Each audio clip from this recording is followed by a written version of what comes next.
Hello, everyone, and welcome to another episode of the Reinsurance Podcast. I am your co-host, Jerad Lee. And I'm the much more smartly dressed Ben Rose. I feel vastly underdressed. He's wearing a collared shirt, for those who are not watching on YouTube, which you just should probably just go get the full video. Yeah, as long as the lights aren't making it slightly more see-through than I wanted it to be. But welcome back. Excited to be in the studio. Again, the product of prior meetings being a bit smarter than I intended to be for our normally more relaxed reinsurance. You mean to say we're not full-time podcasters? We have other meetings we have to attend during the week? Not yet. We are working on as many spin-off ideas as we can. Yeah, exactly. The Reinsurance Podcast After Dark, the Reinsurance Podcast Before Dark, the Reinsurance Podcast During Dark, and all of the day variants there. We spent 20 minutes talking about our favorite omelet places in the city before this, so we could even have a breakfast version of this whole contraption. Hoxton is the place to be, just saying.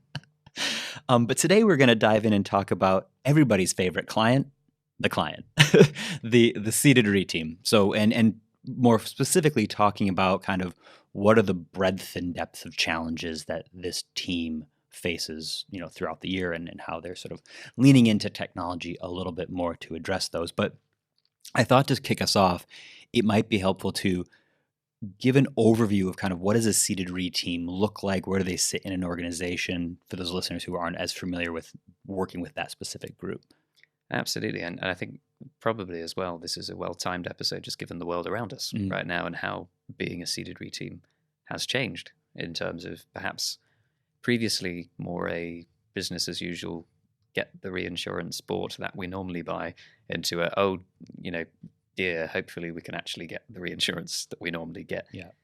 So worth us spending a bit of time talking about macro trends as well. Mm-hmm. So where should we start? Let's start with what this group looks like. So as a department, Ceded Re is usually relatively small compared to like an accounting function or a claims function. These like massive teams, even the underwriting teams, right? So it's usually a relatively small business unit, but tasked with arguably one of the most important functions of the business as a whole, which is securing the reinsurance sort of oftentimes worldwide for their organization. And we've had some, we're going to mix and match vocab a bit here. So outwards teams, Ceded Re teams, reinsurance buying teams, probably variations beyond that we haven't thought of. If anybody, by the way, can figure out the difference between active and passive reinsurance in Europe, that's quite a funny one that I've seen both ways round now. But side topic. No help from this side of the table. But yeah, typically this team has to, as they've said to us many times, be everyone's best friend around the organization, because at the moment they have to do a lot of bothering people. Step one, getting the data ready to go out to market for your reinsurance purchase means running around the organization to people from all walks of reinsurance life, and insurance life. Firstly, if you want to get premium estimates, you've got to go to the underwriters for every line of business that you're going to buy for and say, how much premium do you think you're going to write for this book next year? Yeah. You've got to go to the actuaries and say, can you tell me about the rate changes affecting this portfolio? Because our reinsurers want to know. The claims team, how are the losses developing in this given portfolio? And IT often heavily involved as well. We want to get a full cut of the latest bordereau for this portfolio. We need these fields, these columns.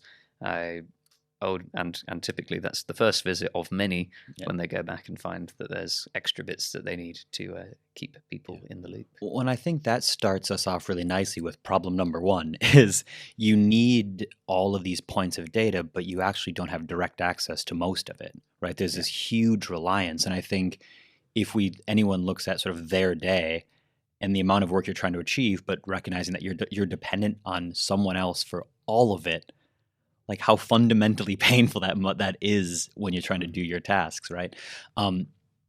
So you're right, they need data from essentially every other business unit, and they have to go around and sort of try to build enough of a relationship where their time-sensitive thing becomes the top priority for that person in the IT team or the claims team who has other stuff they're doing that day as well. But you're trying to sort of be their best friends, make sure that they'll prioritize you getting the newest data cut so you can crack on with your day. Yeah, exactly. Indeed. Now I'm sort of stuck now thinking about one of the many Supercede memes and reinsurance podcast memes that I got out. I think this was one of Tom's. I had a bit of an internal contest on these a while back, but the setting is, I think, like a random Nickelodeon cartoon, but it's a character pointing at like a pedestal for a trophy, Yeah. and saying, "This is where I'd put last year's premium estimates," with a big smile, but then switching to frame 2 and absolute distress and dismay because if only I knew where they were. Yeah. And that is the funny part, because it's not their value add. It's not, number one priority or skill set that you look for. Obviously, it's as a soft skill required to be very good at managing all these relationships and not upsetting any of your data sources. Yeah. But in order for a Ceded team to start doing the job they want to do, step one is finding the data that they're going to need to pitch their portfolio. Because I guess that big step 2 really is getting together a submission pack that they're willing to stake the reinsurance opportunity on. There is no other source which better portrays to an underwriter, this is why you should reinsure us, than the submission pack. Yeah. Typically, at the moment, is a bit of a interesting format that comes in there, isn't it? Yeah. Yeah. Well, and before we even go to that step, I think there's a step that sits just before that where once you get the data together, you can go to your broker and sort of look at what is happening with this book of business. Is it moving in ways we didn't expect? Are we trying to calibrate or change a thing that didn't work previously, or is it performing better than expected? And using that data as a starting point with your broker to identify what should we be buying. Should we be getting more cover? We've got loads more exposure in this class. Should we buy a top-up cover or secondary cover in those areas? Should we buy lower down deductibles because we think there's going to be a higher frequency in certain areas? Like all of that has to start with getting that data in order. So, and then you're right. Once the broker and their client, or the cedent and their broker. You can tell what time of day it is in London at this point. Once the cedent and the day of the week as well. yeah, exactly. Once the cedent and the broker come together and get that data pack sort of presented, then you're exactly right. It goes to the reinsurer, but it will look different every time, and then the reinsurer goes through this whole process. So what you just described there, I think, is worth pausing on, because you've described something which I think happens in theory 80% of the time, but in practice only 20% of the time. By which I mean theory and practice, I guess. Only 1 in 5 of these wishes ends up coming to fruition in actual sort of change to the prior year's deal.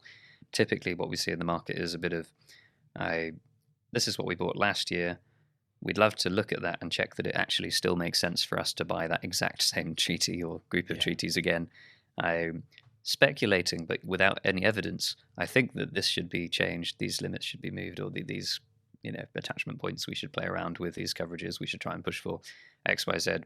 But by the time they get through that step 1 of actually getting all the data together, being able to compare it to the year before, being able to get quotes on different options and all sorts of things, it's already getting a bit closer to the line. And collectively, brokers and cedents have to make a call and say, you know what, folks, we're a bit later to market than we wanted to be, so it might be safer to just go with what we bought last year. That's what the markets are expecting, and they won't want to have to quote on all these other options now that it's December already, etc. So no, you're exactly right. The framework I laid out is very much the aspirational aspirational position, because you're right. It's going, we finally got the data together. Oh, there's a lot more policies sitting in these buckets, which means our fourth layer is going to be a lot more expensive this year. And that's kind of it. And we talk about risk adjusted rate and these sorts of things, because we're kind of going, well, it's the exact same structure we had last year, but the underlying book has evolved quite a lot. So therefore, we're going to price it accordingly. But what we should be doing is, if we can get the data piece done sooner, and that Ceded team is more capable to do that work, you'll have more time to evaluate, is the expiring structure the exact best thing for us to do, or do minor tweaks and refinements, are they warranted? Yeah, absolutely. And anyone who's watching the video will also be seeing my eyes going at this point, because we're in the hilarious London Bridge studio with the optical illusion behind Jerad's head. So I will try and stay focused and not collapse with a seizure. But anyway, on the topic of collapsing with seizures, the reinsurance market, as we mentioned earlier, has changed quite a bit recently. So actually, for the first time in a very long time, instead of continually knocking off the price each year and trying to push back on terms, etc. As the market continued to soften, we've seen for the first time over the last year or two now the market hardening and actually causing cedents stress about, as buyers, what they will or will not be able to get covered. Yeah. And in some cases, it's not even a question of being able to afford price increases. It's sometimes not even an option. We've seen some really big cedents have to drop layers altogether that just didn't make economic sense to buy anymore, even though they were layers that they'd been buying for years and years. You look at the way that Florida's recalibrated, for example, as one major market there, but pretty much market-wide, we've seen a serious adjustment in response to the war in Ukraine, the pandemic, inflation and interest rates, all these sort of macro issues combining to mean that, along with climate change as well, should have mentioned, mean that from a reinsurer's standpoint, they're getting challenged to say, are you really pricing in for all of these much riskier conditions and uncertainties about the world ahead? And as such, we're seeing this huge uplift in pricing for reinsurance in general. Yeah. Well, I think that might bring us in nicely to then sort of one of the big second or third biggest challenges that they face is trying to take the sort of relatively, we can call it static because it's the same sort of points of data every year, but then apply on top of that a lens of inflation, a lens of macroeconomic trends, a lens of geographical upheaval and political unrest in places, and try to apply some element of calibration there, which when you're and the impact of those things can be dramatic, right? When you look at cedents who are spending hundreds of millions of pounds on premium or more a year, small calibrations can be the tune of tens, if not hundreds more millions in premium. So the cost is sizable, and they're trying to then work within the budget that they've agreed with the board and everything else, so how much they're going to spend on the reinsurance, alongside what they're trying to make sure they're protected against the sort of 1 in 150, 1 in 200 year, 1 in 500 year sort of loss scenarios, ensure they got balance sheet protection for all of those things. So it's actually really quite a complex little business unit that sits within these organizations that's trying to do all this at once. Absolutely. And I think it was interesting you said there about also budget.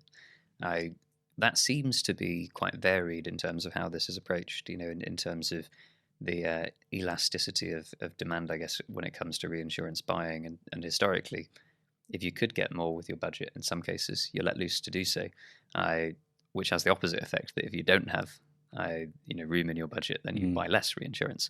We've seen people start turning more towards sort of the wider capital markets, using things like cat bonds, things like Vestu, to get deals placed outside of the traditional equity, reinsurance balance sheet model. That's, I think, very interesting as a sign of these ceded re teams who really are constrained in terms of how much budget they can get and how much they can actually buy with that budget.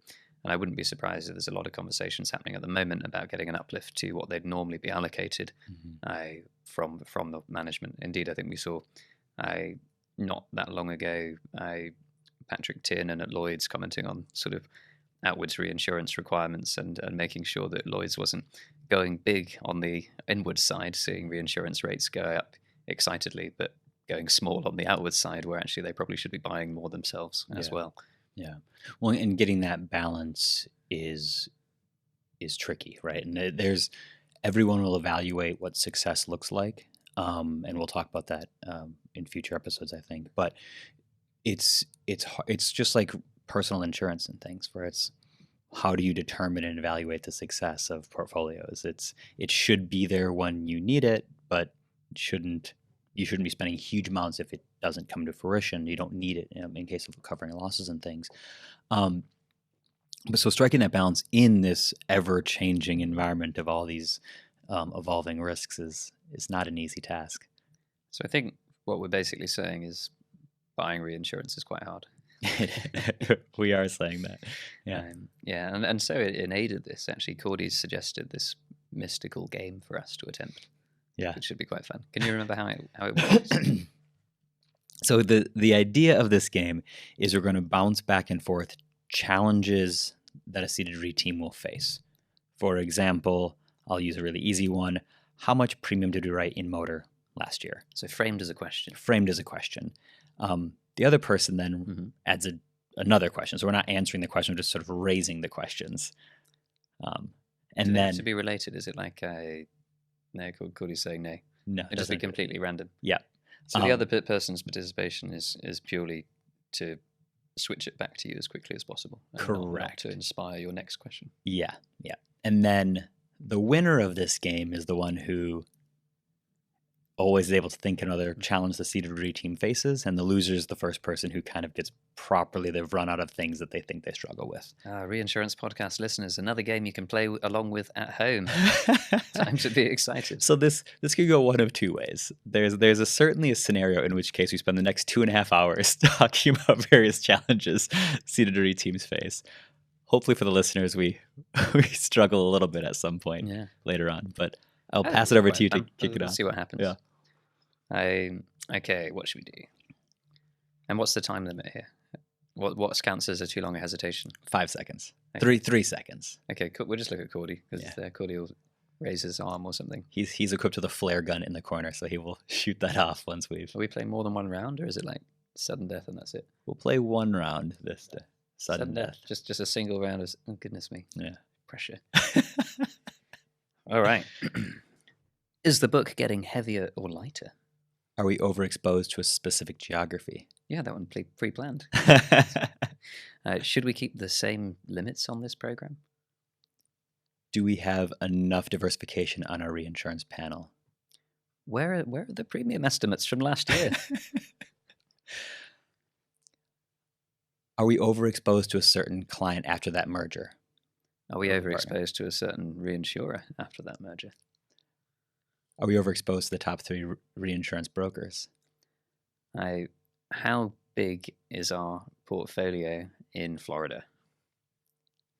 The head of the Ceded Re teams just left, but we don't know how to do the data. That's not a very good one. Is it a question? Again, upwards inflection. Half lost point for me on that one. How do we best manage buying reinsurance across a globally distributed set of portfolios? What is the net position with a reinsurer between our account, premiums paid and claims paid?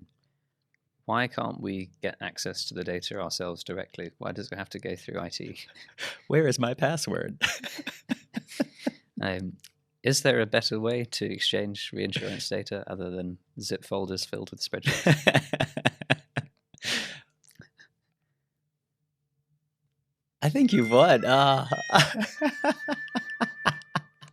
I have some other ones as well that are just purely related to my current. It got a bit trickier than I was thinking once you've...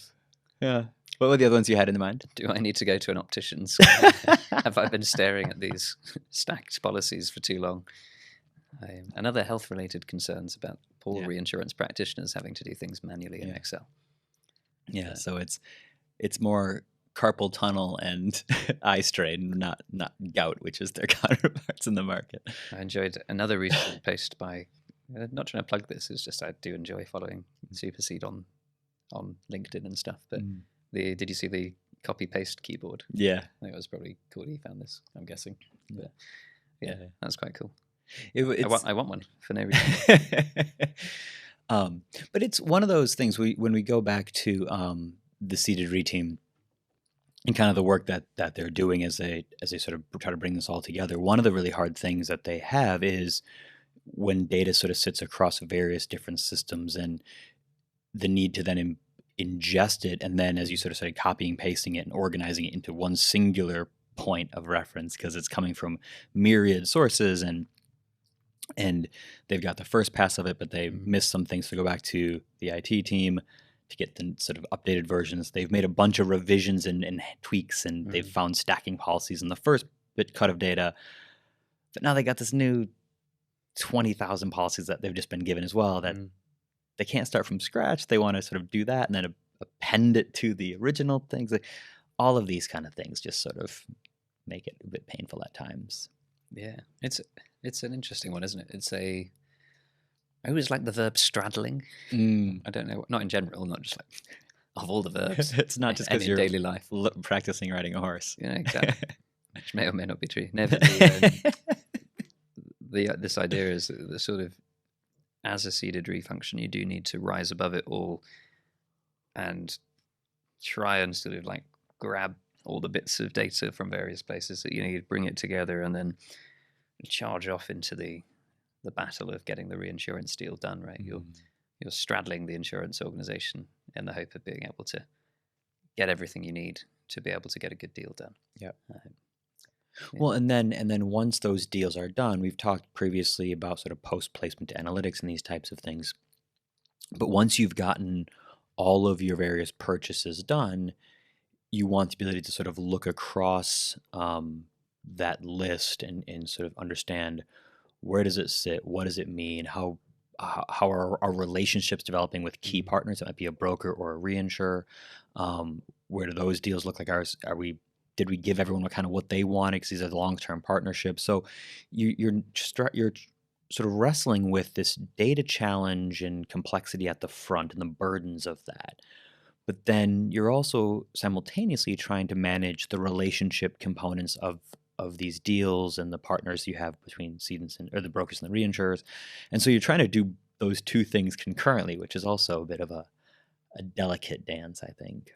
Absolutely. And I think especially now in the market conditions we've highlighted, the ability to horse trade a bit and leverage your knowledge of not just one treaty, but the entire book that you're placing is quite critical, right? You need to be able to say to a reinsurer or help your broker be able to have those kind of key little fact points like, and you do know that this cedent brings you a ton of casualty business, right?